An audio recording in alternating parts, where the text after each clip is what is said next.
అందరికీ నమస్కారం అండి. ఈరోజు నేను ఈ వీడియోలోని బోనాలమ్మ పండుగ కోసం షేర్ చేయబోతున్నాను. మీలో ఎంతమంది పండుగ కోసం విన్నారో నాతో కమెంట్స్లో షేర్ చేయండి. అయితే బోనాలతో కన్ఫ్యూజ్ అవ్వకండి. బోనాలు అనేది తెలంగాణ సైడ్ చేసే పండుగ. ఇది గోనాలమ్మ అనే పండుగ అనమాట. ఇది ఆంధ్రాలో చేస్తారు, మరి తెలంగాణలో చేస్తారో లేదో నాకు తెలీదు. వైజాగ్లో అయితే చాలామంది చేస్తారు. సో నేను ఈ వీడియోలోని గోనాలమ్మ పండుగ కోసం షేర్ చేయబోతున్నాను. ఇంట్రెస్ట్ ఉన్న వాళ్ళు వీడియోని ఎండింగ్ వరకు చూడండి. ఈ పండుగ యూజువల్గా కంటే కొంచెం డిఫరెంట్గా ఉంటుంది. ఎందుకంటే మనం దేవుడు పోలిన జనరల్గా ఏదైనా పండుగ వస్తే అమ్మవారి ఫోటోనో లేదంటే ఆ రోజు ఏ పండుగో ఆ దేవుడి ఫోటో పెట్టి మనం పూజ చేస్తాము. కానీ ఈ గోనాలమ్మ పండుగకి ప్రత్యేకంగా ఎలాంటి ఫోటోను పెట్టము. అలాగే ఆ రోజు ఆరతిని వండుతారు. ఆరతి ఏదైతే మనం కుండలోనో లేదంటే తపాల్లోనో వండుతామో ఆ తపాలకే మనం పసుపు కుంకుమలో పెట్టి దీపం పెట్టి పూజ చేస్తామన్నమాట. ఈ పండుగ ఆషాఢ మాసంలో వచ్చే ఏదో ఒక లక్షవారం రోజు మీరు చేసుకోవచ్చు. కానీ ఎక్కువ శాతం సెకండ్ థర్స్డే ఎప్పుడైతే వస్తుందో ఆ రోజు చేసుకుంటారనమాట. ముఖ్యంగా ఎవరింట్లో అయితే చిన్నపిల్లలు ఉన్నారో వాళ్ళు ఖచ్చితంగా ఈ పండుగను చేసుకుంటారు. ఆ రోజు ఖచ్చితంగా ఆరిది ఇంట్లో వండుకొని ఇంట్లో అందరూ అలాగే స్పెషల్గా చిన్నపిల్లలు అయితే తినాలి. మీరు గమనించినట్టయితే ఆషాఢ మాసం రాగానే మనకు వర్షాలు స్టార్ట్ అవుతాయి. లైట్గా వర్షాలు స్టార్ట్ అయినప్పుడు మస్కిటోస్కి ఇది బ్రీడింగ్ సీజన్ అనమాట. మస్కిటోస్ ఇంకా అలాగే బ్యాక్టీరియా, ఫంగస్ ఇలాంటివన్నీ చాలా ఎక్కువ వస్తూ ఉంటాయి ఈ సీజన్లో.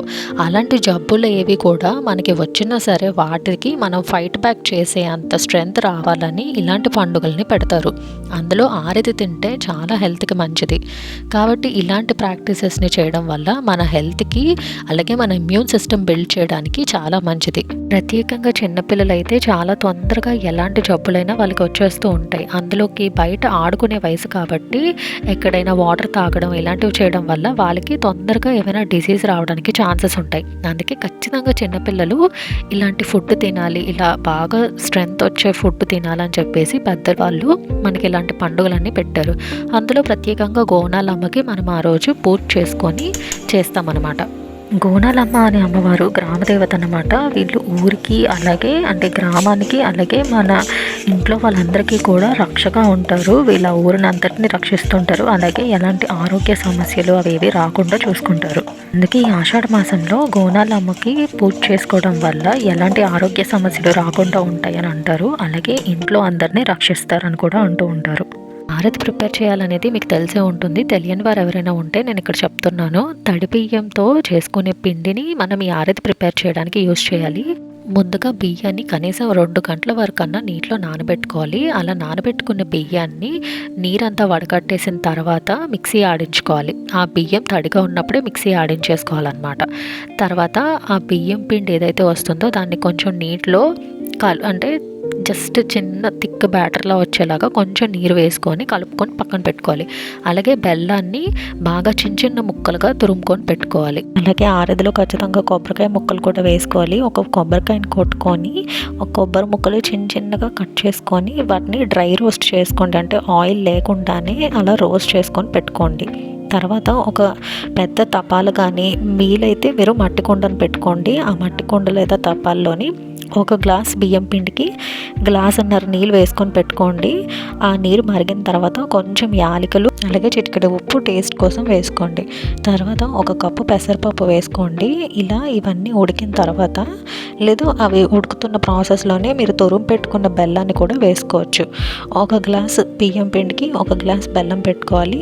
అలాగే గ్లాసున్నర నీళ్ళు వేసుకోవాలి ఆరతికి. ఇలా పెసరపప్పు కొంచెం ఉడికి లైట్గా చిదుముతుంది అనగా అలాగే బెల్లం అంతా పూర్తిగా కరిగిపోయిన తర్వాత కొబ్బరికాయ ముక్కలు ఏవైతే కట్ చేసి పెట్టుకున్నారో వాటిని వేసుకొని బాగా మిక్స్ చేసుకోండి. ఆ తర్వాత మీరు ఏదైతే బియ్యం పిండి నీటిలో వేసి పెట్టుకున్న బ్యాటర్ ఉందో దాన్ని అలా కంటిన్యూస్గా వేస్తూ ఉండాలి దీనిలోకి, ఈ వాటర్లోకి. అయితే వేసేటప్పుడు చాలా ఫాస్ట్గా గరిటతో తిప్పుతూనే ఉండాలన్నమాట. మీరు మధ్యలో తిప్పడం మిస్ చేసి వదిలేసారా అవి లంప్స్ అంటే ఉండ్రాల్లాగా ఫామ్ అయిపోతూ ఉంటాయి. అలా చిన్న చిన్న ఉండల్లా ఫామ్ అయిపోయి ఆరిది కన్సిస్టెన్సీ పోతుంది. అలాగే టేస్ట్ కూడా సరిగ్గా ఉండదు. కాబట్టి ఇలా ఆ బ్యాటర్ వేస్తున్నప్పుడే మీరు కంటిన్యూస్గా అలా గరిటతో తిప్పుతూనే ఉండాలి. మీకు ఎక్కడైనా ఉండలు ఫామ్ అవుతున్నట్టు అనిపిస్తుంటే అక్కడ ఫాస్ట్గా తిప్పుతూ వాటిని ఎలాగైనా బ్రేక్ చేయడానికి ట్రై చేస్తూ ఉండాలి. అలా తిప్పుతూ ఉంటే మీకు కొంచెం అది థిక్గా అయిపోతూ అనిపిస్తుంది అనమాట. పల్చగా ఉన్నది కాస్త అలా థిక్గా అవుతూ ఉంటుంది. మీకు ఎక్కడైతే థిక్నెస్ సరిపోతుంది అనిపిస్తుందో అప్పుడు మీరు ఆపేయచ్చు. అలాగా మీరు ఈ ఆరదని వేరే గిన్నెలోకి ఏమీ ట్రాన్స్ఫర్ చేయక్కర్లేదు. ఇదే గిన్నెతోనే మనం కింద మీకు ఎక్కడైనా హాల్లో కానీ కిచెన్లో కానీ ఎక్కడైతే మీకు స్పేస్ ఉందో అక్కడిలో ఒక ముగ్గు వేసుకోవాలి. మీరు ఎలాంటి ప్రత్యేకమైన ముగ్గులు అంటే వేయకూడదు. ఈరోజు జస్ట్ ఒక ప్లస్ సింబల్లో వేసి చుట్టూ ఒక సర్కిల్ వేసి పసుపు కుంకుమతో పెట్టుకోవాలన్నమాట. ముందే చెప్పాను కదా, ఫోటో ఫ్రేమ్స్ అవేమీ పెట్టము. అలాగే పూజ గదిలో కూడా ఈ పూజ అనేది చెయ్యరు. మీకు ఎక్కడైతే స్పేస్ ఉందో హాల్లోనో రూమ్లోనో లేదా కిచెన్లో ఎక్కడైతే స్పేస్ ఉందో అక్కడ ఇలా ఒక ప్లస్ సింబల్ లాగా వేసుకొని చుట్టూ సర్కిల్ గీసి అక్కడ మీ దగ్గర ఇస్త్రాకు ఉంటే ఇస్త్రాకు పెట్టుకొని పైన మనం ఏ పాత్రలో అయితే ఉంటామో దాంతోపాటు పెట్టేయాలన్నమాట.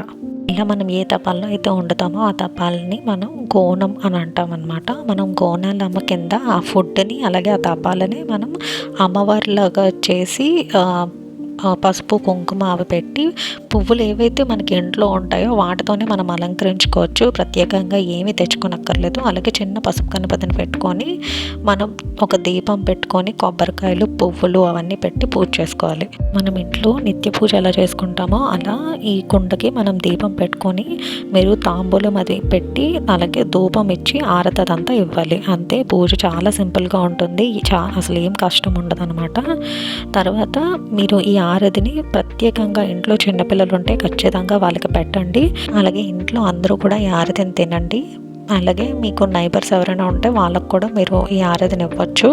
మీలో ఎంతమందికి ఈ ఆచారం ఉందో ఖచ్చితంగా నాతో కామెంట్స్లో షేర్ చేసుకొని చెప్పండి. కొంతమంది అయితే ఈ తపాలకి చూడండి బోనాలకి ఎలా అయితే పువ్వులు అవి కడతారో అలా కడుతూ ఉంటారు. కొంతమంది నీమ్ లీవ్స్ ఉంటాయి కదా, వాటిని కూడా కట్టి ఇంకా బాగా డెకరేట్ చేస్తారనమాట. అంతే. చాలా సింపుల్గా ఉంటుంది పూజ అయితే.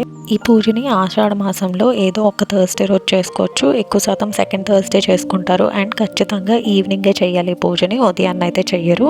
వీడియోలో ఇన్ఫర్మేషన్ నచ్చితే ఖచ్చితంగా లైక్ చేయండి. అండ్ మీకు డివోషనల్ కంటెంట్ కనుక ఇష్టమైతే నా ఛానల్ని సబ్స్క్రైబ్ చేసుకొని బెల్ ఐకాన్ క్లిక్ చేస్తే నేను అలాంటి వీడియోస్ పెట్టినా మీకు నోటిఫికేషన్స్ వస్తాయి. Thank you for watching.